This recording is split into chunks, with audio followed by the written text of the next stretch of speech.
Hey everybody, this is Tom Sorcy, finally back to talk about some more Storm and Roto-Grip bowling balls. I apologize about the time I have been away. As I'm sure you all know, sometimes life just gets in the way, and with a new job and an injury thrown in there, it was a little more difficult for me to be able to do these than it was in the past, but I assure you I am back. We have all sorts of fun, exciting new bowling balls to look at since I have been gone. So we're going to try to get as many of them back in that I missed as comparisons, at least to some of our new stuff.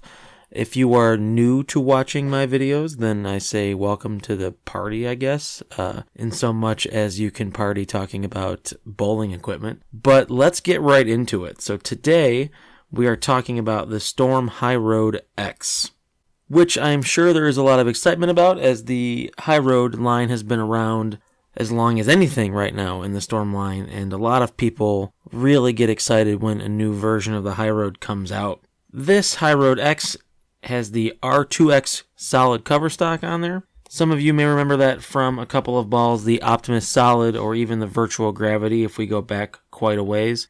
When it comes to weight block, we're looking at inverted FE2 technology. There's a whole lot of science-y stuff involved here that a smarter person than me can probably explain better. The best I can tell you is what Storm would say about it, which is essentially the idea of having less core material than most other balls have, giving you the ability to have a thicker shell. As for the science of what exactly that does, I honestly couldn't tell you. I don't know a whole lot about the really intense physics and chemicals and all of that stuff, but I can tell you that we're going to throw some shots and kind of see what it looks like, which is what I am much better at than I am at actually trying to understand a lot of the science behind some of these things, which is why I'm not really going to get much into the RG numbers as well, because there's a previous video for the High Road Nano that talks a little bit about that, but really I would rather just focus on what I am seeing on the lane more than I would about what a specific number or a cover stock or a core shape or size should do, because really none of that matters. What matters is what happens when we get out on the lane. Here's a quick picture of mine. It's 5 inches pinned to PAP. I don't really talk much about CG placement when it comes to these symmetrical balls because I am in the camp of it doesn't matter. So I just basically put it somewhere that feels good to me and kind of roll from there. I try to drill this ball with a little bit of a quicker response drilling on there, get the pin a little bit higher, try to add to it. You will also notice from looking at that picture that I did knock some of the surface down off of the shine that it came with. I do not use a lot of shine myself. I don't know if it's just related to my rev rate, but I don't really have much use for very shiny stuff. And even with the balls that I like to keep shinier, I have to kind of knock the surface off a little bit most times. So I brought this down with, I believe, 2,000 or 3,000, and it has some games on it before I got in there. So there's a little bit of lane shine back on there. But most importantly, it's just kind of knocked off a little bit from what comes in the box. So when it comes to expectations about what I expected with this ball, I honestly had no idea. I expected something in between what you would see with a High Road Nano and also with the regular High Road, which I kind of believe once we look at it, we'll see it does kind of slot into that spot. But it has a very unique ball motion, at least based upon the rest of the balls that we have in the line right now. So let's just get looking at some shots right away here. One of the things that I like about this particular ball is that I think it fits into the medium friction factor, medium response time category. And one of the things that I think I've talked about a few times is that we have a lot of awesome balls in our line that are very strong. We have a lot of awesome balls in our line that are weaker and quick. And we don't have a ton of balls that fit right into that medium category. And for me, this ball has really slotted in there well for me. As you can see from looking at it, it does make a pretty smooth shape. That's why I think it is in the medium response time area. Even to some extent, even on the slower side of that medium. As you can see on the shot right there, when we get it out and our angles get a little too open with it, we're not going to see that aggressive move when it hits the friction.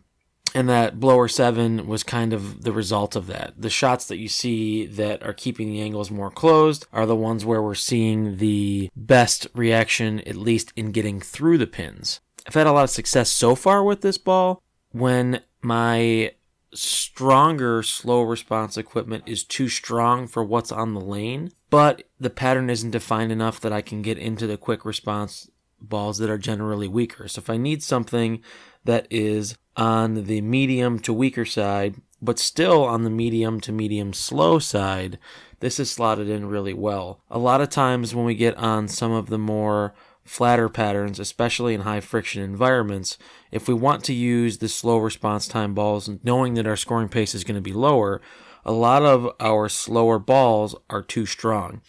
Our Sherlocks and our Crux Primes and our Halos and things like that, they make us open our angles too much. And the one thing that comes along with slow response time balls is that when we have to open our angles up, we are going to give away some carry. And if we have to go all the way down to something that is quicker response because it is weaker, then we're getting a whole nother set of troubles when we have these balls that are going to be too quick off of the friction too early in the block before the pattern tends to settle down. So this has really been good for me in either middle portions of blocks or even early on in higher friction environments where I'm trying to keep my angles closed. The ball that I wanted to compare it to for obvious reasons is the original High Road. And what we expected to see, at least what I expected to see, was the High Road to be obviously a little quicker response than this because our High Road is hybrid cover stock as well. And I also thought it would be pretty similar as far as a strength would be concerned, a creating of friction. So let's take a look at that real quick. One thing that I noticed right away was that the High Road was actually creating a little less friction, which was a little surprising to me. But what I did see that I did expect was when we get it to the friction early, really being aggressive off that spot, which you can see from that shot back there. However, that's basically what most of us can expect with our High Roads as well. They're balls that we get to when we get later into the blocks. They're balls that we can use when the pattern is more laterally defined. We have more free hook to the right and some more hold to the left. And I think that they're actually very good complements to each other for that reason. The High Road X is something that we can use earlier on in the blocks, and when it starts to be a little bit too slow for us and then it starts to weak 10 or lose energy, then we can go to the High Road here. One good example of that is a couple of shots, 2 shots that I throw here back to back, where I made a big move to the left and opened up my angles and tried to get my speed a little bit slower to see how they would both look once we open our angles up to get a better idea of that best use response time. And here with the High Road X, you can see really smooth off of that spot. We almost leave the 710. It doesn't really want to make that move off the friction, but if we go to the High Road itself, we're seeing a much quicker response off of that friction to the right, able to get it back up through the pins with those open angles. And now what I want to do is something a little bit different, and I want to put them both side by side in a split screen view here and try to get them close to the same part of the lane so that we can take a look at their response time comparatively. So one thing I'd want you to notice looking at the High Road X on the left side of the screen here, when it gets to the friction down there, how much smoother it is, how much longer of a distance it takes to make its move toward the pocket. And it's going to reset here in a second so that you can look at the original High Road and see how much quicker, how much shorter of a distance it takes for that ball to be able to make its move toward the pocket, how much sharper of a turn we see when that ball comes into contact with the friction. So nothing absolutely earth-shattering here, at least as far as the differences between the two balls. One thing that is nice sometimes is that when we have an expectation for what we're going to see between two different balls, and they actually show us what we're expecting, and they can slot themselves in pretty easily to the arsenal that we already have. So kind of breaking it all back down again, I listed the High Road X here as medium from a friction created standpoint. You could also take it on the lesser side of that medium as well. From a response time, I also listed it as medium as well. However, I would also agree with response time that we could list it a little bit on the slower side as well. I think that because the ball comes in the box shiny, we have an expectation sometimes that we're going to want to be able to get in and wheel it and open our angles up and really kind of get going. And I'm sure that with the proper surface preparation and a matching speed and rev rate, that's a possibility. However, when I look at something and I'm putting a new ball in my arsenal, I want to see what I can do to get the most games out of that ball as possible. How can I lay it out? How can I slot it in? How can I change the surface to be able to get the most use out of it and not have it be a very condition-specific ball? And for me, by knocking the surface down a little bit, by trying to use it as a more medium to medium slow response time ball, I've really been able to find a lot of environments where I've had some success with it thus far. And I feel like if I tried to keep it shiny, if I tried to use it to open my angles up, I would find myself not using it nearly as much. And again, it's all about how it fits to your game. But in my opinion, to best use this ball, to get the most use out of this ball, that is where it belongs. Didn't want to go into a bunch of crazy detail about this one here. Just wanted to kind of get back on the saddle a little bit, so to speak. But there's a lot of people that I want to thank that are always helping me out with these.